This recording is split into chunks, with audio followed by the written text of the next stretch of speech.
So let's start with a question. Why we are doing table topic session? For fun. For fun, yes, that's good. But otherwise? Are you speaking? Impromptu, improve improvisational speed. Without preparation, but interest. Yeah. Helps us to think fast and to generate ideas in an organized manner. Helps us to be. Good. So we are doing table topic session fundamentally for 3 reasons. One is practice impromptu speeches, and this is a mock exercise for real life, because in real life you will face a lot of opportunities for impromptu speeches. But second, why we are doing this is trial Toastmaster experience for guests. When we have guests, we typically invite them to try on table topic session, and this is quite important element of this session. Last but not least, yes, this is fun on the bun. This is funny stuff, and typically it's re-energized meeting after breaks, after evaluations, after all the speeches. Keep in mind that it's quite good to link your table topic session with the theme of the meeting, because you could add additional layer of exploration of the topic, which was brought by the Toastmaster team. When you think about uses of impromptu speech, it's quite many, and I listed just a couple of them.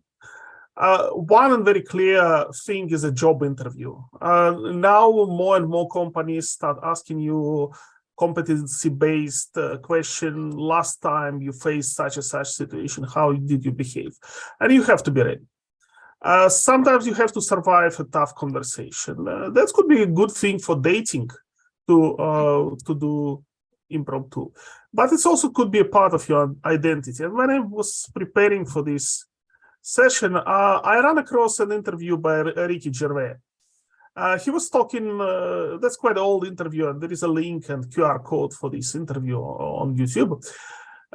He was talking about his life and what he's doing, and I pick up 2 things. One thing he told, look, I don't tell jokes. I don't crack gigs. I tell stories. And I think this is quite important, because when we are talking about table topic session, we encourage people to deliver a speech which should have introduction, body, and conclusion. That's why we have limit for impromptu speeches. It's not just one-liner. This is between 1 and 2 minutes. And second thing, he was telling about his family, how they made jokes on his mother's funerals, and how his brother made jokes of police. And he thought, okay, why his brother said it to police? Well, because he was in this improvisation mode. And I think this is quite important part of our table topic session, to be ready for this improvisation, to play around. And this is quite safe playground for us. What you're doing as a table topic master, you basically invite people to respond to various prompts. And the table topic session offer you a lot of different tools, how you do these prompts. I will focus just on 4. One is a question or story. Second is photo prompt. Third is what if, and 4th is story cubes. But you could invent more things. One thing I would like to ask you is to be provocative.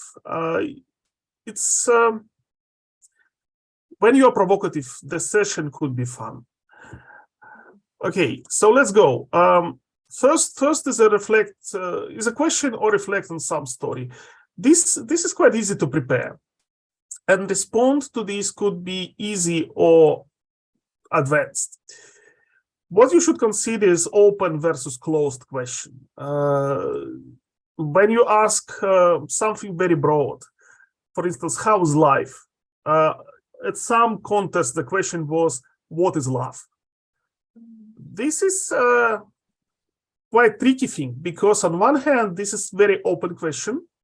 On the other hand, it's allow you to go into different avenues of exploration. But third, it could be very hard to answer these very open questions. Sometimes you could tell a story and you could ask to reflect on it. One thing to keep in mind is to check your questions for understandability. For instance, that's one of the things which I brought, and it didn't really work well because it was a joke. Outside of a dog, a book is a man's best friend. Inside of the dog, it's too dark to read. This is not easy to understand. This is funny, but this is a little bit advanced. So think through what you are bringing. It should be not very easy, but it should be not very hard. Second idea is a photo prompt. You show photo or some object to people, and you ask people to reflect on it. That could be very easy linked to the theme of the meeting. And question prompt is also quite easy to link to the theme of the meeting. That's why it's quite good. It's easy to prepare for this photo prompt session, especially if you keep a library of photos.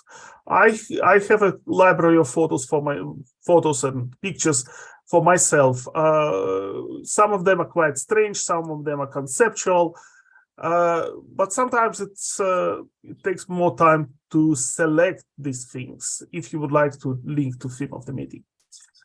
Response is more advanced story because on one hand, what you would like to do, you would like to trigger some stories. Second, people, what you get, it's variation of reflections. And you could also quite easily bring educational effects. Let me show you a couple of things.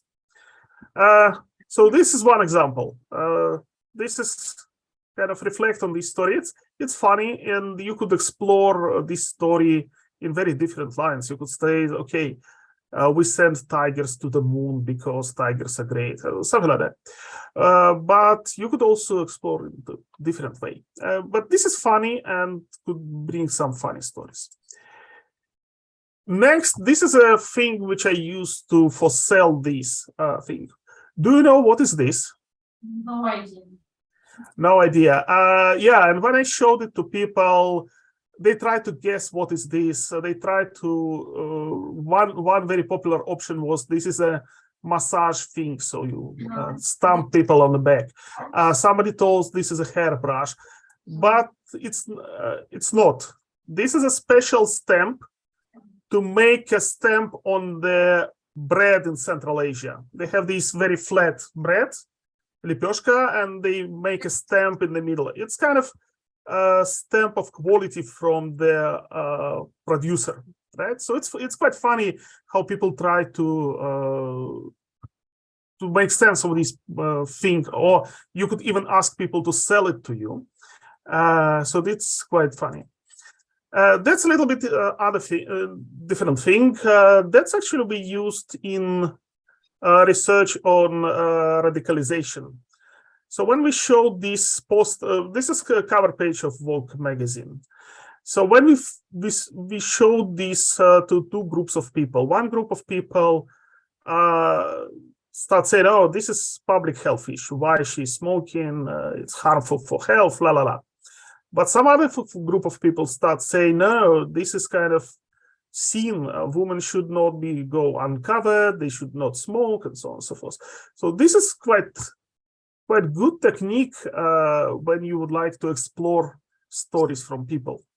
The stories people brought to general prompt could be very, very telling about people, not about this general prompt. Last but not least, you sometimes could make very strong educational effect out of this. Again, do you know what is this? No idea. Well, this is basically how apocalypses will look like. This is a nuclear test, and each line is warhead entering the atmosphere. So that's and then the end of the world will look like this. And this could be done to shake audience. You could show this picture. It's really an aesthetic picture, right? It's in the same color. It's very blue, and then you bring this story. So think about this. The photo prompt is really, really powerful thing. I like it very much. Another thing is what if prompt. What you do, you take some premise and say, okay, what if it works differently? And it requires very advanced preparation, I should say, and responding also could be not that easy, but it could bring some quite interesting stories and scenarios. And you could quite easily link it to the theme of the meeting. These two things are coming from, I think, the last time I've been tabletop master of the evening. And we had a topic of ancient Egypt. So one of the gods, and most of the gods in ancient Egypt, they are human beings with the heads of animals.